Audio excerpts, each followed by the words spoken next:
नमस्कार, मैं विश्वास राय स्वागत करता हूं आपका टारगेट विद विश्वास राय चैनल में। आज हम ग्रामीण विकास में जो पंचायती राज व्यवस्था, जो बहुत ही महत्वपूर्ण टॉपिक है, जो आपने देखा, उसका पहला वीडियो जिसमें हमने सभी समितियों पे बलवंत राय मेहता समिति से लेकर डॉक्टर पीवीके राव समिति, थुंगन समिति, लक्ष्मीमल सिंघवी समिति, अशोक मेहता समिति, उनका क्या कार्यकाल रहा है, किस किस चीज की उन्होंने रिकमेंडेशन दी है, वो सब चीजें आपको पहले वीडियो में मिल जाएंगी और आप जाकर प्लेलिस्ट में वो वीडियो देख सकते हैं लेखपाल विशेष में। आज हम भाग 9 ग्राम पंचायत पे आज बात करेंगे और जिसमें 73वां संविधान संशोधन की बात करेंगे। और अगले वीडियो में हम भाग 9 क और 9 ख की बात करेंगे, जहां पर हम नगर पालिका परिषद और सहकारी समितियों पर चर्चा करेंगे। तो इस वीडियो में आते हैं भाग 9 ग्राम पंचायत पे। तो याद रखिएगा बच्चों, वैसे तो भाग 9 को डिलीट कर दिया गया था, लेकिन पुनः 73वें संविधान संशोधन द्वारा भाग 9 को पुनः अंतःस्थापित किया गया और उसमें ग्राम पंचायत डाला गया, यानी विषय ग्राम पंचायत के रखे गए। एक बात याद रखिएगा, 73वां संविधान संशोधन 1993 इसी से संबंधित है। तो कई क्वेश्चन आपको मिलेंगे। 73वां संविधान संशोधन इसी ग्राम पंचायत से संबंधित है। क्वेश्चन पूछता है आपसे कि 73वां संविधान संशोधन किससे संबंधित है या भाग 9 कब जोड़ा गया, तो आप कहते हैं कि 73वें संविधान संशोधन द्वारा जोड़ा गया। और आपको पता होगा बच्चों, इसी संविधान संशोधन के द्वारा ही आपकी 11वीं अनुसूची भी जोड़ी गई।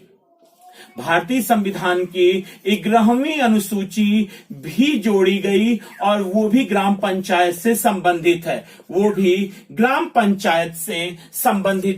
11वीं अनुसूची। अगर हम 73वें संविधान संशोधन की बात करें तो 22 दिसंबर 1992 को लोकसभा ने इसे पारित किया। याद रखिएगा बच्चों, क्वेश्चन पूछता है कि लोकसभा 4 चीजें कहिए। लोकसभा, राज्यसभा, राष्ट्रपति और ये लागू कब हुआ। तो ये 4 आपके पास प्रश्न जाते हैं कि 73वां संविधान संशोधन 1992 को लोकसभा ने कब पारित किया, राज्यसभा ने कब पारित किया, राष्ट्रपति ने इसको कब अपनी अनुमति प्रदान की और 73वां संविधान संशोधन 1992 कब लागू हुआ। तो उसका आंसर होता है कि लोकसभा ने 22 दिसंबर 1992 को पारित किया। यानी 73वां संविधान संशोधन लोकसभा ने 22 दिसंबर 1992 को पारित किया, जबकि राज्यसभा ने अगले ही दिन यानी 23 दिसंबर 1992 को इसे पारित कर दिया। 23 दिसंबर 1992 को राज्यसभा ने पारित कर दिया और 20 अप्रैल 1993 को राष्ट्रपति ने इस पर अपनी अनुमति दी। 20 अप्रैल 1993 को राष्ट्रपति ने इसे अपनी अनुमति प्रदान की। और बच्चों याद रखिएगा, बहुत ही महत्वपूर्ण कि ये लागू कब हुआ, 73वां संविधान संशोधन 1992। तो आप कहते हैं 24 अप्रैल 1993।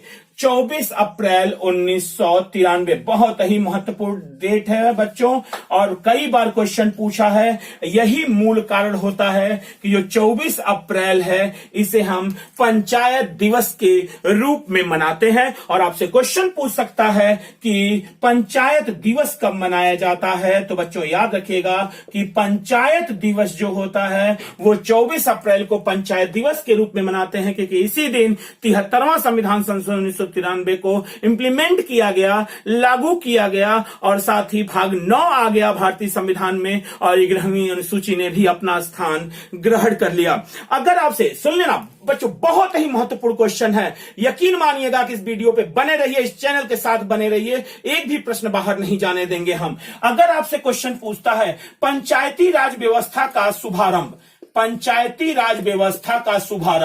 तो पंचायती राज व्यवस्था का जो शुभारंभ है, आपने कहा कि ये 2 अक्टूबर 1959 कहां पे, राजस्थान में, राजस्थान के किस जिले में, नागौर जिले में, राजस्थान के नागौर जिला है और वहां का एक गांव है बगदरी गांव, एक गांव है बगदरी गांव। यहां पर पहली बार पंचायती राज व्यवस्था का शुभारंभ हुआ। राजस्थान के नागौर जिले में, राजस्थान के नागौर जिले में बगदरी गांव में पहली बार पंचायती राज व्यवस्था का शुभारंभ हुआ। लेकिन अगर प्रश्न इस तरह से बच्चों पूछ दे कि 73वां संविधान संशोधन 1992 के तहत पंचायती राज यानी पंचायती राज का कहां पे शुभारंभ हुआ, पंचायती राज प्रारंभ कहां हुआ, अगर इस तरह से क्वेश्चन पूछता है आपसे कि 73वां संविधान संशोधन 1992 के तहत पंचायती राज यानी 73वां संविधान संशोधन कहां पर पहली बार लागू किया गया, किस राज्य में,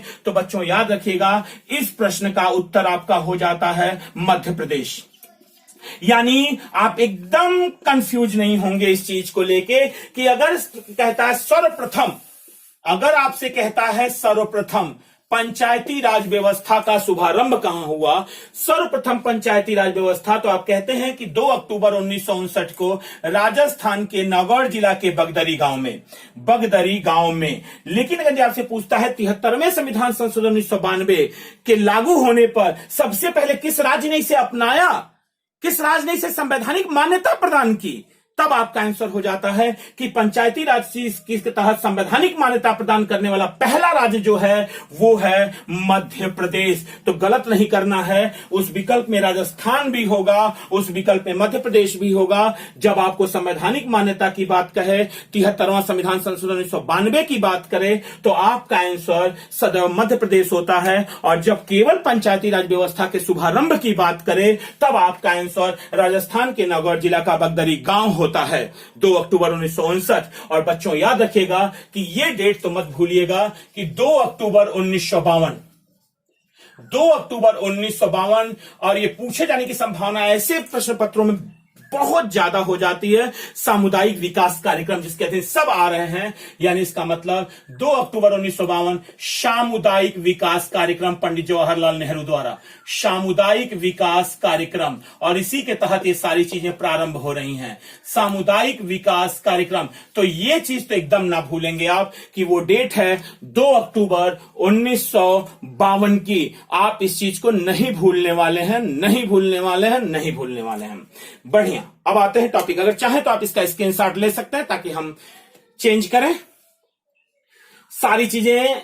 73वें संविधान संशोधन का एक प्रारूप आपके सामने आ चुका है, उसका एक इंट्रोडक्शन आपके सामने आ चुका है। अब इसमें क्या क्या जोड़ा गया, क्या क्या लाया गया, कितने विषय लाए गए और किन अनुच्छेदों से किन अनुच्छेदों तक चर्चा भाग 9 में मिलती है, वो कौन कौन से अनुच्छेद हैं, हम तुरंत चर्चा करने वाले हैं इसी वीडियो में। आप वीडियो को लगातार देखते रहें।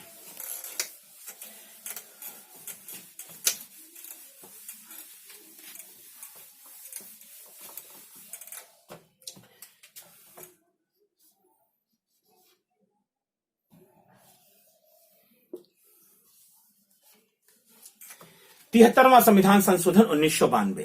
बच्चों याद रखिएगा इसके तहत हमने अभी कहा आपसे कि भाग 9 जोड़ा गया, भाग 9 के साथ साथ 11वीं अनुसूची भी जोड़ी गई, भाग 9 के साथ साथ 11वीं अनुसूची भी जोड़ी गई और साथ ही साथ इस 11वीं अनुसूची में कुल 16 अनुच्छेद जोड़े गए। तो याद रखिएगा इसमें भाग 9 में अनुच्छेद 243 से लेके, ध्यान दीजिएगा बच्चों, अनुच्छेद 243 से लेके अनुच्छेद 243 ओ 243 ओ, यानी अनुच्छेद 243 से 243 ओ तक, यानी कुल मिला के इस भाग में 16 अनुच्छेद हैं। इस भाग में कुल 16 अनुच्छेद हैं बच्चों। और कौन कौन से, याद रखिएगा हमें पूरे अनुच्छेद याद नहीं करने, हमें पूरे अनुच्छेद नहीं याद करने हैं, हमें केवल वो महत्वपूर्ण अनुच्छेद याद करने हैं जो एग्जामिनेशन हॉल में आपसे पूछा जाता है और बार बार पूछा जाता है। तो याद रखिएगा सबसे पहला अनुच्छेद 243 ए, अनुच्छेद याद रखिएगा बच्चों, अनुच्छेद 243 ए जिसमें ग्राम सभा है, जिसमें ग्राम सभा है। अनुच्छेद 243 ए में ग्राम सभा की चर्चा है। अनुच्छेद 243 ए में ग्राम सभा है और ग्राम सभा कहते किसे हैं, तो हम बता दें आपको बच्चों कि ग्राम सभा में 18 वर्ष या 18 वर्ष से ऊपर 18 वर्ष से ऊपर 18 वर्ष से ऊपर आयु वर्ग के लोग आयु वर्ग के लोग इस ग्राम सभा के सदस्य होते हैं। ग्राम सभा के सदस्य होते हैं। वो जो भी व्यक्ति वोट डाल सकता है, मत अपना दे सकता है, वो ग्राम सभा का सदस्य, ग्राम पंचायत का नहीं, ग्राम सभा का सदस्य होता है जो मतदान कर सकता है। और आपको पता है बच्चों कि 61वां संविधान संशोधन 1989 आया था। 61वां संविधान संशोधन 1989 61वां संविधान संशोधन 1989 आया था, जिसके तहत मत देने की आयु 21 वर्ष से घटाकर 18 वर्ष कर दी गई। 18 वर्ष कर दी गई। यानी जो ग्राम सभा का सदस्य होता है उसकी न्यूनतम आयु 18 वर्ष होनी चाहिए। ग्राम पंचायत का जो सदस्य होगा उसकी न्यूनतम आयु 21 वर्ष होनी चाहिए, हम बता रहे हैं अभी आपको। लेकिन ग्राम सभा का जो सदस्य होगा उसकी न्यूनतम आयु 18 वर्ष होनी चाहिए। और जो लोग मत दे सकते हैं वो ग्राम सभा के सदस्य कहलाते हैं। तो आप नहीं भूलेंगे इस चीज को। अगले पे आते हैं अनुच्छेद 243 बी, जहां पंचायतों का गठन है। अनुच्छेद 243 बी, अनुच्छेद 243 बी। तो 243 बी में ग्राम पंचायतों का गठन, ग्राम पंचायतों का गठन, यानी अनुच्छेद 243 बी जो है वो ग्राम पंचायतों के गठन की चर्चा करती है। और अनुच्छेद 243 सी जो है बच्चों वो उसकी संरचना की चर्चा करती है। 243 जो सी है वो ग्राम पंचायतों की संरचना, ग्राम पंचायतों की संरचना। तो आपको पता ही है कि बलवंत राय मेहता समिति के अनुसार त्रिस्तरीय पंचायती राज की व्यवस्था है। ग्राम स्तर पर ग्राम पंचायत, प्रखंड स्तर पर पंचायत समिति और जिला स्तर पर जिला परिषद का गठन किया गया है। अगर आपने पहला वीडियो हमारा नहीं देखा है पंचायत और ग्राम विकास से, तो आप जरूर जाकर उस प्ले लिस्ट में आप देख सकते हैं। तो आते हैं अनुच्छेद 243 डी। अनुच्छेद 243 डी बहुत महत्वपूर्ण है बच्चों, क्वेश्चन पूछा गया है, कई बार क्वेश्चन पूछा गया है। यहां पर एससी, एसटी और महिला के, अनुसूचित जाति, अनुसूचित जनजाति और महिला के आरक्षण का प्रावधान है। और एक बात और याद रखिएगा बच्चों, बहुत ही महत्वपूर्ण क्वेश्चन है कि इसी अनुच्छेद के तहत जो महिला को ग्राम पंचायत में 1/3 स्थान इनका आरक्षित है। तो क्वेश्चन पूछता है कि महिला का कितना स्थान आरक्षित है, तो आपका आंसर होता है कि पंचायत में महिलाओं का 1/3 स्थान आरक्षित है अनुच्छेद 243 डी के अंतर्गत। अनुच्छेद 243 डी के अंतर्गत आप इसका स्क्रीनशॉट ले सकते हैं। एक और अनुच्छेद छोटा हम आपको दिखाते हैं, अनुच्छेद 243 ई। अनुच्छेद 243 ई, अनुच्छेद 243 ई, अनुच्छेद 243 ई ये ग्राम पंचायत का कार्यकाल की बात करता है। ग्राम पंचायत के कार्यकाल की बात करता है, ग्राम पंचायत के कार्यकाल।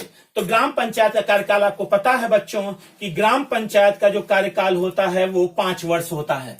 ग्राम पंचायत का जो कार्यकाल होता है वो 5 वर्ष होता है। और इसकी चर्चा अनुच्छेद 243 ई में हमें मिलती है। यदि आप स्क्रीनशॉट नहीं ले लिए हैं तो स्क्रीनशॉट लें और नोट्स बनाएं और लगातार वीडियो देखते रहें, इस चैनल के साथ लगातार जुड़े रहें।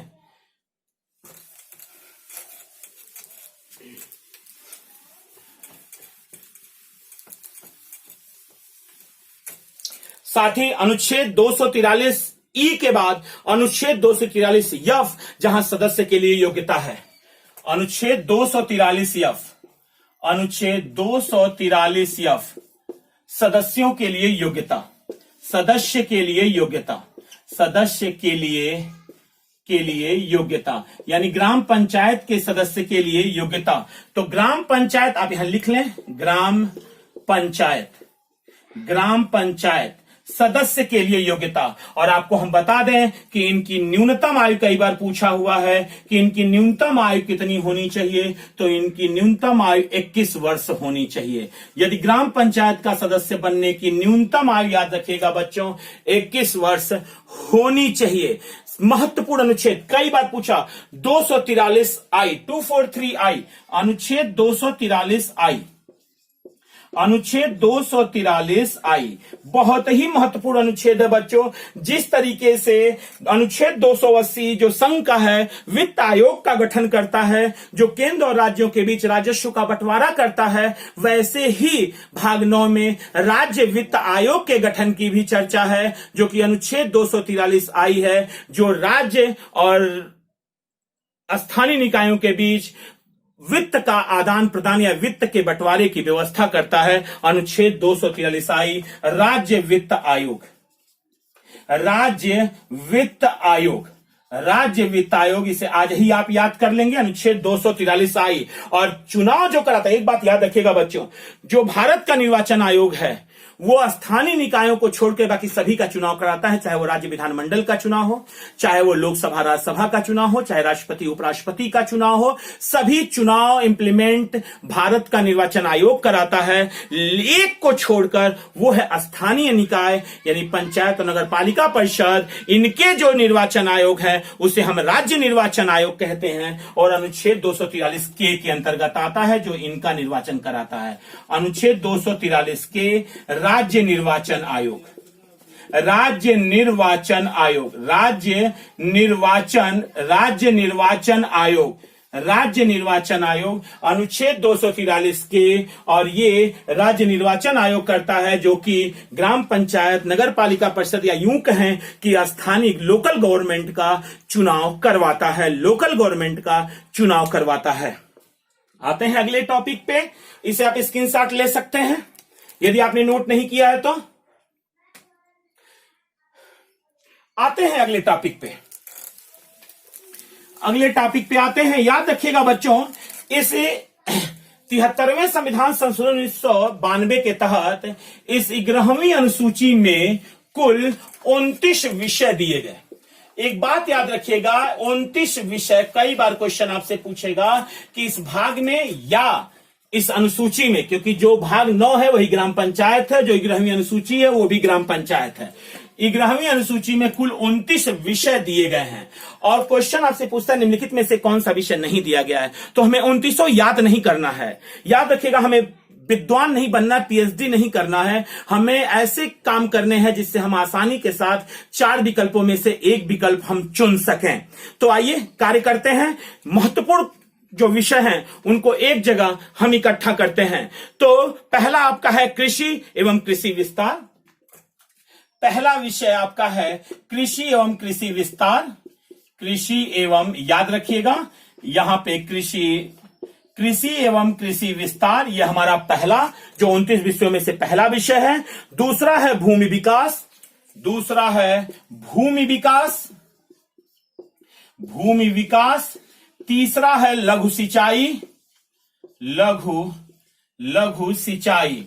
तीसरा आपका है लघु सिंचाई। पशुपालन, डेयरी उद्योग, कुक्कुट पालन, पशुपालन, डेयरी उद्योग,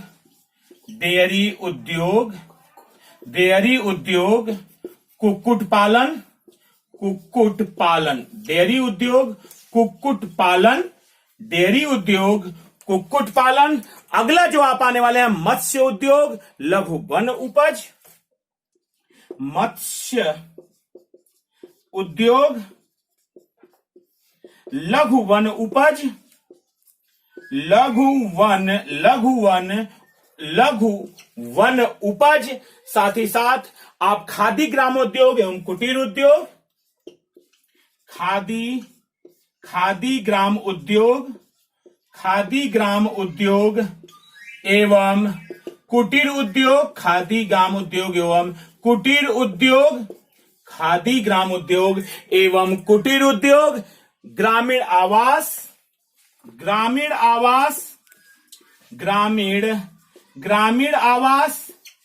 पेयजल, ग्रामीण आवास, ग्रामीण आवास के बाद पेयजल, ग्रामीण विद्युतीकरण, ग्रामीण विद्युतीकरण, ग्रामीण विद्युतीकरण, ग्रामीण विद्युतीकरण,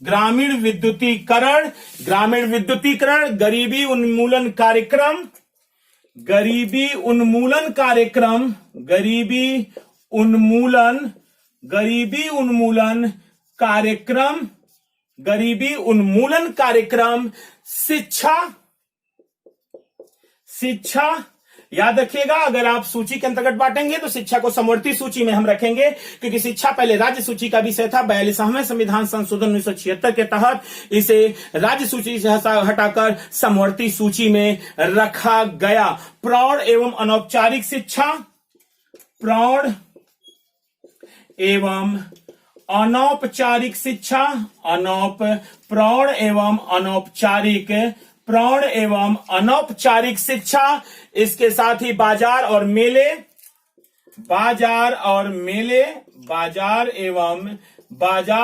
मेले, ये भी स्थानीय स्वशासन का विषय है। परिवार कल्याण, समाज कल्याण, सार्वजनिक वितरण प्रणाली, परिवार कल्याण,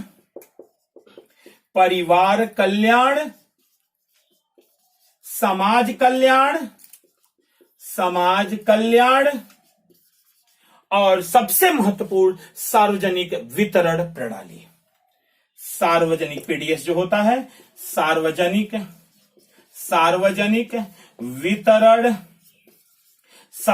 वितरण प्रणाली। सार्वजनिक, ये 29 विषयों में सबसे महत्वपूर्ण विषय जो हैं वो आपके पास जा चुके हैं, रटने की आवश्यकता नहीं। कई बार अगर आप इसे देखेंगे तो अपने आप याद हो जाएगा। और जिसमें अगर आप कहें कि इसमें से बहुत ही महत्वपूर्ण जो बार बार पूछे जाने वाले हैं, तो याद रखिएगा बच्चों, बार बार पूछे जाने वालों में से यही आपके हैं, बार बार पूछे जाने वालों में से आपके यही सबसे महत्वपूर्ण हैं, जो कई जनरेशनों में आपसे पूछे जा चुके हैं, लगातार पूछे जा चुके हैं। एक बार पुनः 29 विषयों में से याद रखिएगा, भाग 9 ग्राम पंचायत, जो 29 विषय दिए गए हैं, क्षमा करिएगा, 11वीं अनुसूची के तहत, जो कि पहला कृषि एवं कृषि विस्तार, दूसरा भूमि विकास, तीसरा लघु सिंचाई, चौथा पशुपालन, डेयरी उद्योग, कुक्कुट पालन, मत्स्य उद्योग, लघु वन उपज, खादी ग्राम उद्योग एवं कुटीर उद्योग, ग्रामीण आवास, पेयजल, ग्रामीण विद्युतीकरण, गरीबी उन्मूलन कार्यक्रम, शिक्षा, प्रौढ़ एवं अनौपचारिक शिक्षा, बाजार एवं मेले, परिवार कल्याण, समाज कल्याण और पीडीएस सिस्टम जो है, यानी डिस्ट्रीब्यूशन, पब्लिक डिस्ट्रीब्यूशन सिस्टम, यानी सार्वजनिक वितरण प्रणाली, सार्वजनिक वितरण प्रणाली, PWS, यानी ये भी 29 विषयों में समाहित हैं। आप इसे चाहें तो स्क्रीनशॉट ले सकते हैं, क्वेश्चन बाहर नहीं जाएगा। इस चैनल के साथ बने रहे, चैनल आपको सफलता दिलाएगा, ये यकीन करिए। और मैं पहले कह चुका हूं, या तो अभी यकीन करिए या एग्जामिनेशन के बाद यकीन करिए। आइए टॉपिक पे आते हैं।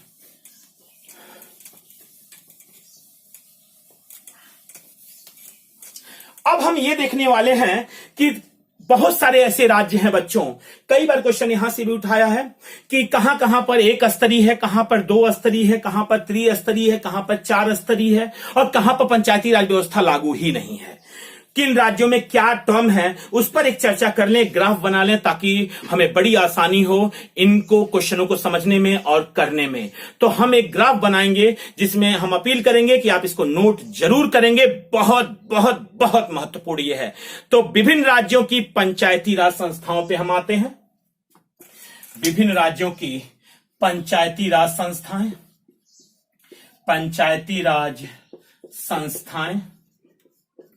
पंचायती राज संस्थाओं पे हम आते हैं। और इसमें जो ग्राफ बनने वाला है वो कौन कौन सी संस्थाएं हैं, कहां पर 1 स्तर, कहां पर 2 स्तर, ये देखिएगा। 1 स्तर, 2 स्तर,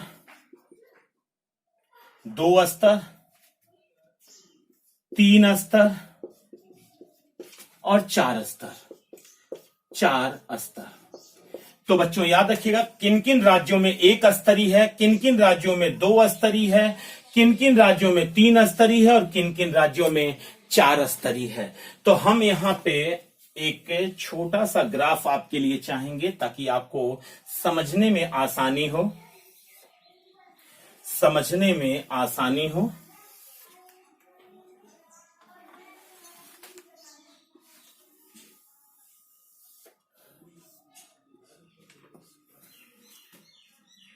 यहां पे हम स्तर की बात करेंगे और यहां पे हम किन किन राज्यों में, ताकि आपको समझने में आसानी हो और आप उसके जवाब को, आयोग के जवाब को बड़ी आसानी से आप हैंडल कर पाएंगे, क्वेश्चनों को हैंडल कर पाए। तो हम देखते हैं एक स्तर, यानी एक स्तर का मतलब क्या हुआ बच्चों। अगर हम एक स्तर देखें तो हम सीधा कह सकते हैं कि ये ग्राम पंचायत। एक स्तर की बात करें अगर हम, तो हम सीधा कह सकते हैं कि एक स्तर में ग्राम पंचायत, एक स्तर में ग्राम पंचायत। और एक कहां, किन किन राज्यों में एक स्तरीय संस्थाएं हैं। वैसे तो बलवंत राय मेहता समिति ने 3 स्तरीय पंचायती राज व्यवस्थाओं की चर्चा की है बच्चों, लेकिन भारत में किन्हीं किन्हीं राज्यों में एक स्तर है, किन्हीं में 2 है, किन्हीं में 3 है, किन्हीं में 4 है और किसी में एक भी स्तर नहीं है। तो देखते हैं किन किन राज्यों में एक स्तरीय चुनाव होते हैं। तो आपका आंसर है केरल, जम्मू कश्मीर, त्रिपुरा, मणिपुर, सिक्किम। केरल, जम्मू कश्मीर, यहां ध्यान दीजिएगा, केरल, जम्मू कश्मीर, केरल, जम्मू कश्मीर, केरल है, जम्मू कश्मीर है और उसके साथ ही सिक्किम है और त्रिपुरा है और मणिपुर है। सिक्किम, त्रिपुरा, मणिपुर, सिक्किम, त्रिपुरा और मणिपुर। याद रखिएगा, अगर आपसे क्वेश्चन पूछता है निम्नलिखित में से किस राज्य में एक स्तरीय पंचायती राज व्यवस्था है, तो आप कहेंगे केरल में है, जम्मू कश्मीर में है, सिक्किम में है, त्रिपुरा में है और मणिपुर में है। एक स्तरीय, एक स्तर, वो स्तर कौन सा है? ग्राम पंचायत केवल। अब हम आते हैं 2 स्तरीय पे, यानी ग्राम पंचायत पे और पंचायत समिति पे। ग्राम पंचायत, ग्राम पंचायत, ग्राम पंचायत और दूसरा है पंचायत समिति। पंचायत, पंचायत समिति, पंचायत समिति, यानी 2 स्तर। किन किन राज्यों में 2 स्तरीय पंचायती राज व्यवस्थाएं हैं? तो याद रखिएगा बच्चों, असम में है, उड़ीसा में है, मध्य प्रदेश में है, कर्नाटक में है, हरियाणा में है। असम है,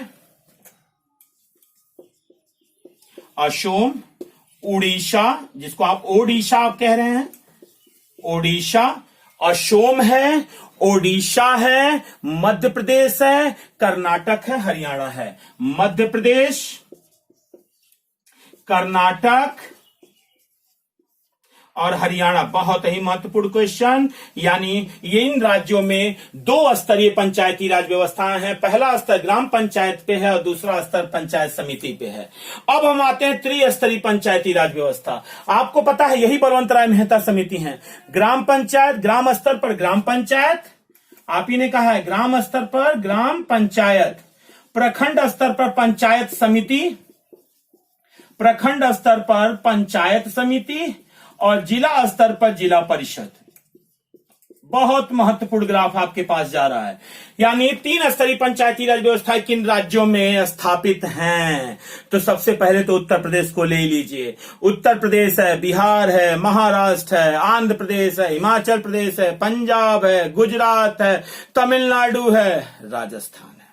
क्लियर? तो आइए नोट कर लेते हैं। उत्तर प्रदेश, बिहार, महाराष्ट्र, उत्तर प्रदेश, उत्तर प्रदेश, बिहार, महाराष्ट्र, राजस्थान, उत्तर प्रदेश, महाराष्ट्र, बिहार, राजस्थान, आंध्र प्रदेश, हिमाचल प्रदेश, आंध्र प्रदेश, हिमाचल प्रदेश, हिमाचल प्रदेश। यहां पर भी 3 स्तरीय पंचायती राज व्यवस्थाएं हैं। पंजाब, गुजरात, तमिलनाडु। पंजाब, गुजरात, मत भूलिएगा, तमिलनाडु, हिमाचल प्रदेश, पंजाब, गुजरात, तमिलनाडु। यानी 3 स्तरीय पंचायती राज व्यवस्थाएं जो कि बहुत ही महत्वपूर्ण है। याद रखिएगा बलवंत राय मेहता समिति के ग्राम स्तर पर ग्राम पंचायत, प्रखंड स्तर पर पंचायत समिति और जिला स्तर पर जिला परिषद। किन किन राज्यों में 3 स्तरीय पंचायती राज है? उत्तर प्रदेश, बिहार, महाराष्ट्र, राजस्थान, आंध्र प्रदेश, हिमाचल प्रदेश, पंजाब, गुजरात और तमिलनाडु। और बच्चों याद रखिएगा 4 स्तरीय भी हैं भारत में। किस राज्य में है? बड़ा अनोखा प्रश्न बनता है और कभी कभी बहुत ज्यादा हमें कंफ्यूज करता है। सबसे पहले देखते हैं कि ये है क्या। तो याद रखिएगा 4 स्तर कौन कौन से हैं? ग्राम पंचायत, ग्राम पंचायत ये हमारा पहला स्तर है।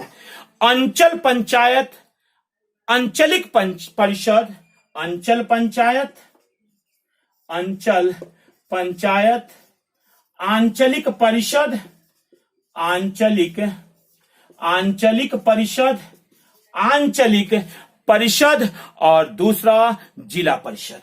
चौथा है जिला परिषद। जिला परिषद ये 4 स्तर हैं। और किस राज्य में 4 स्तर हैं? तो केवल और केवल एक राज्य बच्चों, इसीलिए महत्वपूर्ण हो जाता है पश्चिम बंगाल। पश्चिम बंगाल इसीलिए महत्वपूर्ण हो जाता है, केवल एक राज्य है पश्चिम बंगाल। अगर आपसे क्वेश्चन पूछता है भारत के निम्नलिखित राज्यों में से किस राज्य में 4 स्तरीय पंचायती राज व्यवस्थाएं हैं, तो आपका आंसर हो जाता है कि पश्चिम बंगाल। बहुत ही महत्वपूर्ण क्वेश्चन, इंपॉर्टेंट, बहुत ही महत्वपूर्ण क्वेश्चन। ये रहा आपका पूरा ग्राफ। एक स्तर यानी ग्राम पंचायत कहां कहां? केरल, जम्मू कश्मीर, सिक्किम, त्रिपुरा, मणिपुर। 2 स्तर कहां कहां? कौन कौन से? ग्राम पंचायत और पंचायत समिति कहां कहां? असम, ओडिशा, मध्य प्रदेश, कर्नाटक, हरियाणा।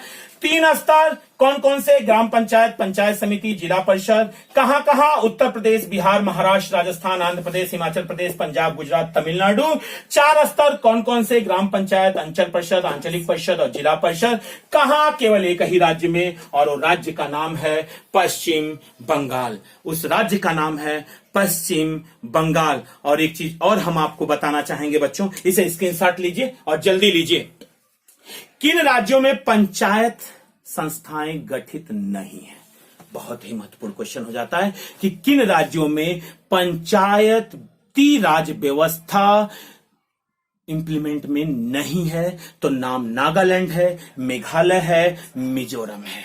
तो याद रखिएगा पंचायती राज नहीं है, पंचायती राज व्यवस्था नहीं, पंचायती राज व्यवस्था नहीं।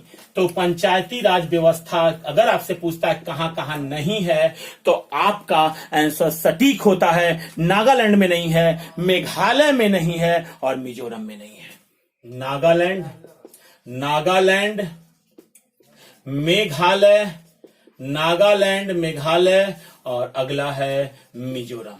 नागालैंड, मेघालय और अगला है मिजोरम। यहां पंचायती राज व्यवस्था नहीं है। और याद रखिएगा, इसको आप मोस्ट इंपॉर्टेंट क्वेश्चन कह सकते हैं कि यहां पर पंचायती राज व्यवस्था नहीं है। और याद रखिएगा मणिपुर एक ऐसा राज्य है, पर्वतीय क्षेत्र है, जिसमें जिला परिषद ही विद्यमान है।